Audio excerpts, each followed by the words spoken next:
Assalamualaikum warahmatullahi wabarakatuh. Selamat berjumpa lagi pada pembelajaran matematika kelas 8. Pada pertemuan kali ini masih mengenai sistem koordinat kartesius atau bidang koordinat kartesius. Pada pertemuan sebelumnya telah kita pelajari posisi titik terhadap sumbu X dan sumbu Y, kuadran pada bidang koordinat, dan memahami posisi titik terhadap titik asal dan titik tertentu. Untuk pertemuan yang terakhir bab ini akan kita pelajari memahami posisi garis terhadap sumbu X dan sumbu Y. Sekarang perhatikan ada 3 bidang kartesius. Ingat, pada bidang kartesius ini garis yang mendatar, ini sebagai sumbu X, garis yang vertikal atau tegak ini sebagai sumbu Y. Ini ada garis-garis.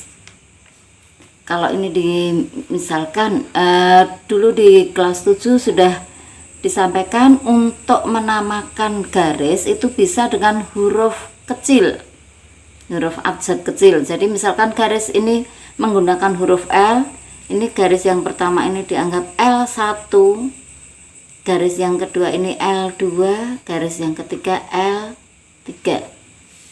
Kemudian pada bidang koordinat yang kedua ini garis M1, garis M2, dan garis M3.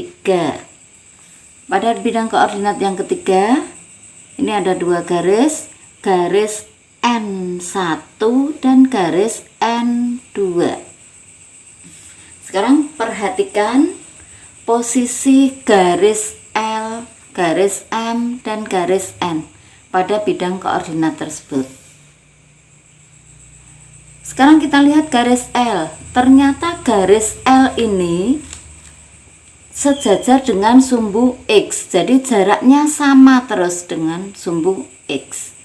Berarti garis L1, garis L2, garis L3 ini sejajar dengan sumbu X. Jadi garis-garis yang sejajar dengan sumbu X adalah garis L1, garis L2, dan garis L3. Sekarang garis M. Garis M ini ternyata sejajar dengan sumbu Y. Jadi garis-garis yang sejajar dengan sumbu Y itu adalah garis M1, M2, dan M3. Sekarang kita lihat garis yang tegak lurus dengan sumbu X. Tegak lurus itu membentuk sudut siku. Yang tegak lurus dengan sumbu X itu berarti garis apa? Sumbu X yang mendatar. Ternyata yang tegak lurus itu ini garis M. Semua garis M ini tegak lurus dengan sumbu X, membentuk sudut siku. Jadi garis yang tegak lurus dengan sumbu X itu garis M1, garis M2, dan garis M3. Sekarang garis yang tegak lurus dengan sumbu Y. Tegak lurus itu tidak sejajar, membentuk sudut siku. Yang tegak lurus dengan sumbu Y itu adalah garis L, ini membentuk sudut siku. Jadi garis-garis yang tegak lurus dengan sumbu Y adalah garis L1, L2, dan L3. Sekarang ini pada yang ketiga ini garis N. Garis N ini ternyata tidak sejajar dengan sumbu X, juga tidak sejajar dengan sumbu Y. Garis N tidak tegak lurus dengan sumbu X, juga tidak tegak lurus dengan sumbu Y. Jadi garis-garis yang tidak sejajar dan tidak tegak lurus dengan sumbu X maupun sumbu Y ini dikatakan garis-garis ini memotong sumbu X dan sumbu Y. Jadi garis-garis yang memotong sumbu X dan sumbu Y itu garis N1 dan garis N2. Sekarang kita ambil contoh soalnya. Ini ada bidang koordinat. Kalian perhatikan. Ini ada titik A, B, C, dan D.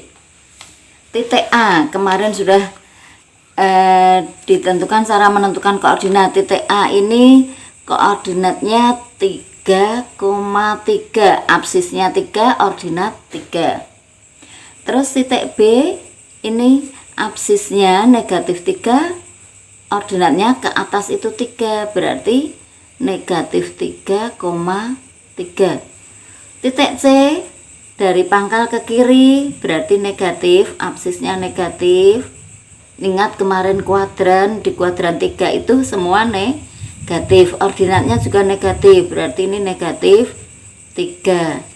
Titik D, absisnya ini di kuadran 4, berarti absisnya positif 3, ordinatnya negatif 3. Nah, sekarang jika dibuat garis yang melalui titik A dan B, bagaimanakah kedudukan garis tersebut terhadap sumbu X dan sumbu Y? Langkah yang pertama, kita menggambar bidang koordinat. Ya, jadi ini sudah sumbu X, sumbu Y. Kemudian kita gambar titik A dan titik B, ditarik garisnya. Ya, AB diperpanjang. Nah, sekarang bagaimana kedudukannya? Ternyata garis yang melalui titik A dan titik B ini kamu perhatikan terhadap sumbu Y ini tegak lurus membentuk siku-siku. Sedangkan terhadap sumbu X ini sejajar. Jadi kedudukan garis yang melalui titik A dan B ini tegak lurus terhadap sumbu Y, sejajar terhadap sumbu X. Kemudian yang kedua, jika dibuat garis yang melalui titik B dan C, bagaimanakah kedudukan garis tersebut terhadap sumbu X dan sumbu Y? Ini ada titik B di kuadran 2, ini titik C di kuadran 3. Kalau ini kita coba kita garis ya. Garis BC diperpanjang. Bagaimanakah kedudukan garis BC ini terhadap sumbu X dan sumbu Y? Sekarang kita lihat, ternyata garis yang melalui titik BC ini jaraknya dengan sumbu Y itu sama terus. Berarti garis yang melalui titik BC itu sejajar dengan sumbu Y. Sekarang kita lihat dengan sumbu X. Ternyata garis ini, garis yang melalui titik BC ini tegak lurus terhadap sumbu X. Berikutnya lagi, jika dibuat garis yang melalui titik A dan C, bagaimanakah kedudukan garis tersebut terhadap sumbu X dan sumbu Y? Ya, dari titik A dan titik C ini kita tarik garis. Ya. Sekarang bagaimana kedudukan garis yang melalui titik A dan titik C ini? Sekarang kita lihat garis ini. Ternyata garis ini tidak sejajar dengan sumbu Y, juga tidak sejajar dengan sumbu X. Garis ini tidak tegak lurus dengan sumbu Y, juga tidak tegak lurus dengan sumbu X. Tapi kamu perhatikan garis A yang melalui AC ini ternyata memotong sumbu X dan sumbu Y.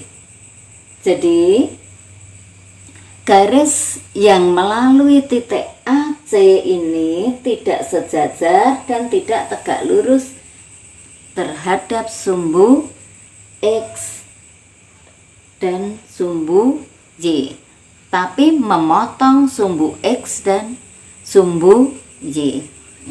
Demikian untuk pertemuan yang terakhir untuk sistem koordinat kartesius ini. Mudah-mudahan bisa dipelajari dan silahkan dicoba soalnya. Kurang lebihnya mohon maaf. Assalamualaikum warahmatullahi wabarakatuh.